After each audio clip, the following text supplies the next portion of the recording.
their bill, the senators claimed it was fully paid for using the new revenue and savings. So that's what they were going with. New revenue and savings. How does government get new revenue? Oh, from us. How is it new? Oh, well, you raise taxes or you move some stuff around that's going to screw you over later. That's how they do all this stuff. Oh, and I love it. And savings. We have a deficit. What do you mean savings? What the fuck? Your savings should be going off paying your debt, not adding to it. You like just the stupidity of all of this makes my freaking head spin, man.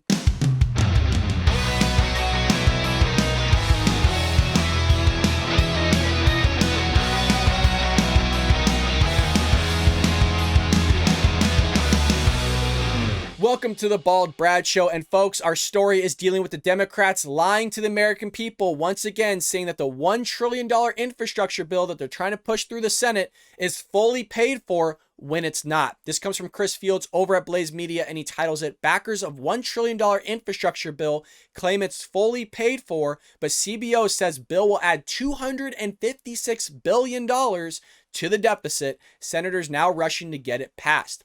Well, Chris starts off saying the $1 trillion infrastructure bill currently working its way through the U.S. Senate hit a bump in the road Thursday when the Congressional Budget Office released its score of the bill, which estimated that the measure would add hundreds of billions of dollars to the federal budget deficit over the next 10 years, quoted by the Wall Street Journal.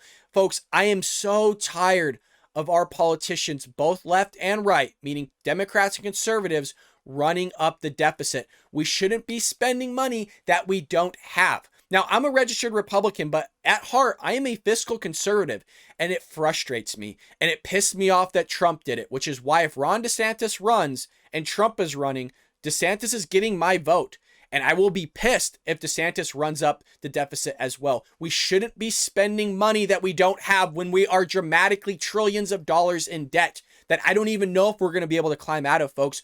Our future, and I'm not trying to put fear in people, but our future, America's future regarding our deficit is going to have a dark one, folks. And I'm not even kidding here, because you got politicians like this, our fault as well as theirs, for one, voting them in and them thinking that it's okay to spend other people's money, hard-earned freaking money, on stuff that we can't afford.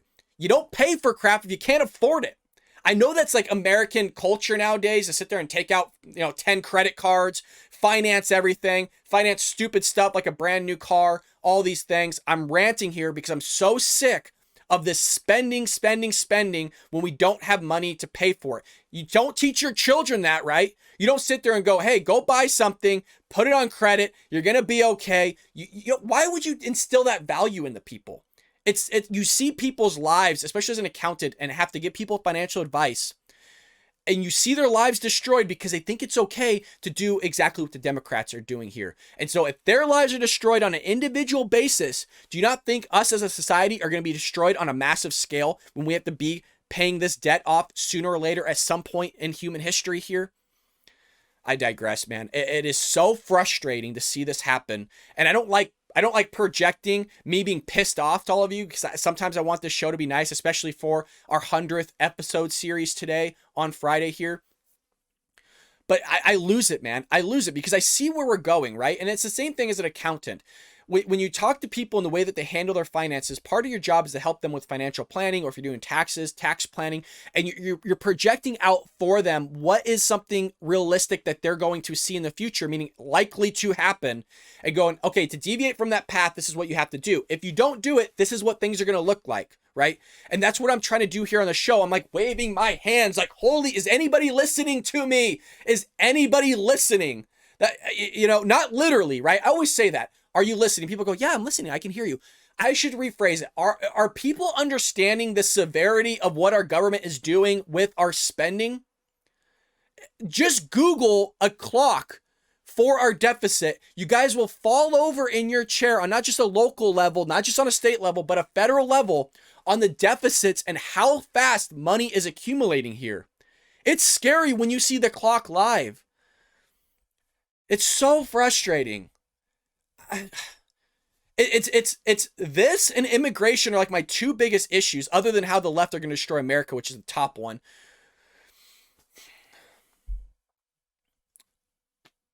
It's deflating, man. It's deflating. because I feel like people don't get it, right? This is like one of the biggest things that the right and the Democrats and just Americans in general turn a blind eye to, and it's the one that's going to really screw us right in the you know what in the future, whether that's us today at some point in the next 20, 30 years, or it's our children or their grandchildren. Somebody's going to pay for this.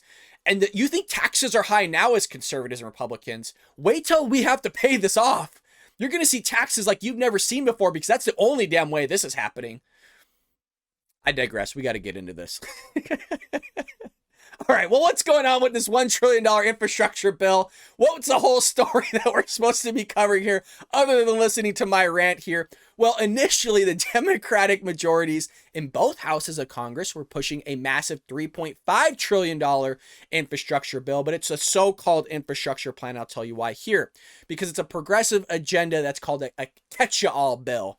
The measure would fund what the left has called human infrastructure. So this is where they take everything that they wanted that's not real infrastructure, like roadways or roads, railways, bridges, things like that. Nuh-uh.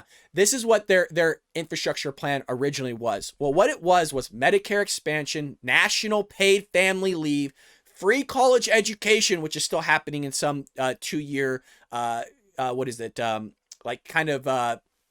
not general ed schools. Why am I blanking on this? But the initial college, like a community college. There you go. Thank you, Lord.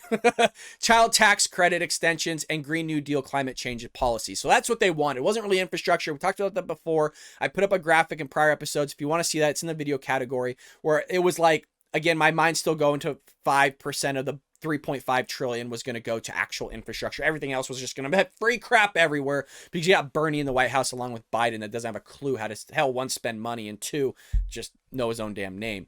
But the price tag was too much for Senate Republicans and at least one Democratic senator. Ooh, one. It just shows you the mentality of the Democrats, right? They're so far left, it's ridiculous. If Kennedy rose from his grave, if both Kennedys rose from their graves, their freaking heads would spin. I mean, the an overused hair dryer has more mind power than the Democrats do in all combined in combinations. Christine Sinema of Arizona was the one that wasn't for this $3.5 trillion infrastructure bill, meaning that in a 50-50 upper chamber, the bill was going nowhere. So a bipartisan group of lawmakers negotiated an approximation of $1 trillion spending package to cover issues such as transit, broadband, and water systems. So finally going to, infrastructure. So it shows you that basically the money that they wanted to originally go to infrastructure is going to be part of this. And, there's obviously something else in there that's not really infrastructure. It's probably going to go to somebody, maybe illegal immigrants for all I know. Don't quote me on that. I don't have any proof. I'm just saying with what we're spending here, it makes you wonder where we're getting all this money from to pay for COVID tests, food, room, board, shelter, clothing, legal fees, all this stuff. So, busing people to literally Texas and all across the United States, flying people at times, meaning illegal immigrants. But Jen Psaki will call them migrants. They're not illegal. They're not, all these other things. I digress. When they released their bill, as you guys can tell, I take a day off and now I got a lot to talk about. You know what I mean? When they released their bill, the senators claimed it was fully paid for using the new revenue and savings. So that's what they were going with. New revenue and savings. How does government get new revenue? Oh, from us. How is it new? Oh, well, you raise taxes or you move some stuff around that's going to screw you over later. That's how they do all this stuff. Oh, and I love it. And savings.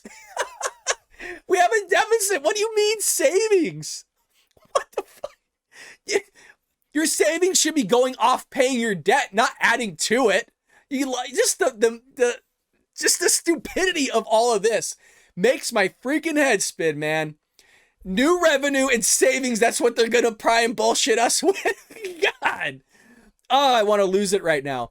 Including repurposing COVID-19 aid and delaying a Trump-era Medicare rebate rule, as well as the usual series of accounting gimmicks, the Journal said, which is what I was just talking about there, the accounting gimmicks.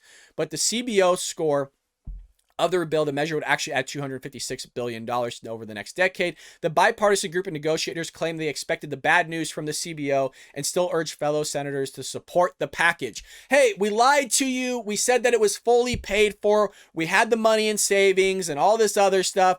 Turns out we lied to you. Oopsie, you figured it out. Uh-oh, we've been caught red-handed. But yeah, we still want you to push it through, even though we just bullshitted you to your face about it.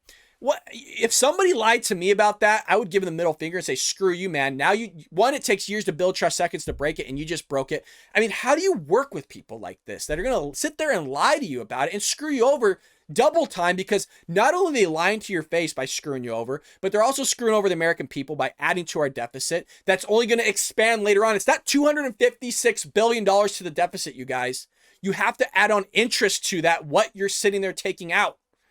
So the whole thing of like, oh, it's $256 billion. No, it's not. It's not. It's way more than that. As you can see, I'm losing it today. The new spending under the bill is offset through a combination of new revenue and savings, some of which is reflected in the formal CBO score, and some of which is reflected in other savings and additional revenue identified in estimates. So it's only an estimate. It's not even something that's concrete.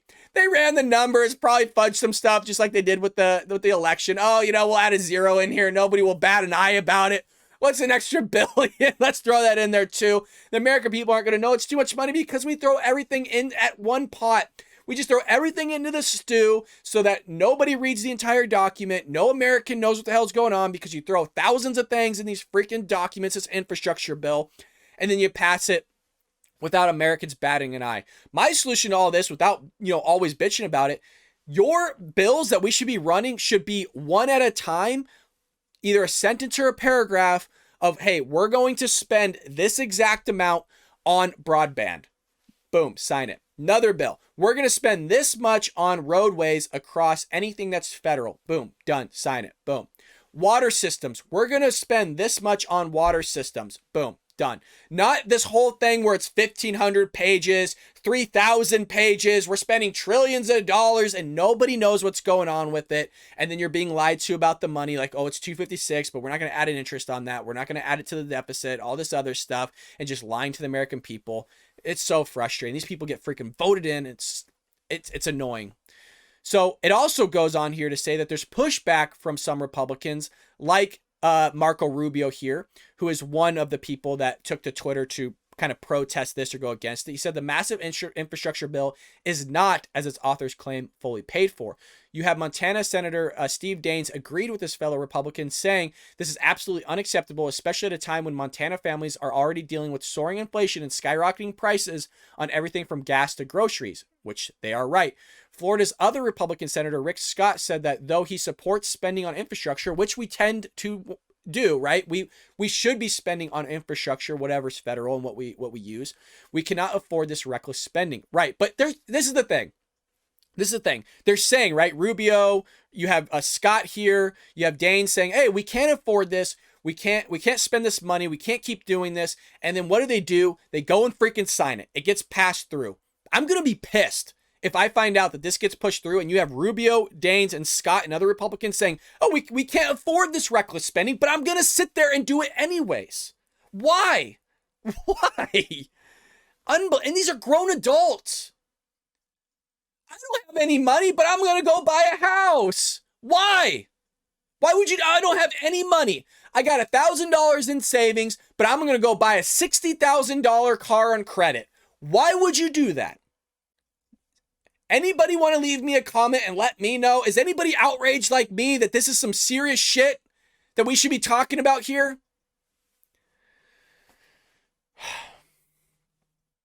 I'm at a loss for words. I'm just so tired of this spending, man. You guys have to understand too. I teach personal finance at a high school. I have to tell my kids, my students, what this deficit is going to look like and the ramifications that it's going to have on them. And they are worried. Do you know what I mean? It's not that I'm trying to scare them. I'm literally being realistic. I'm not putting on conservative ideas to them. I'm not getting them any sort of Republican conservative ideas. I'm just explaining to them in a numbers way what it's going to look like for them if our debt is called upon and we have to pay this back. And by the way, I'm in the same boat as them. So I explain to them, I'm in your boat too. And I'm not, of course, yelling at them or anything like that. I'm just explaining to them very calmly and nicely what it's going to look like the way our government is spending money here during our taxes unit.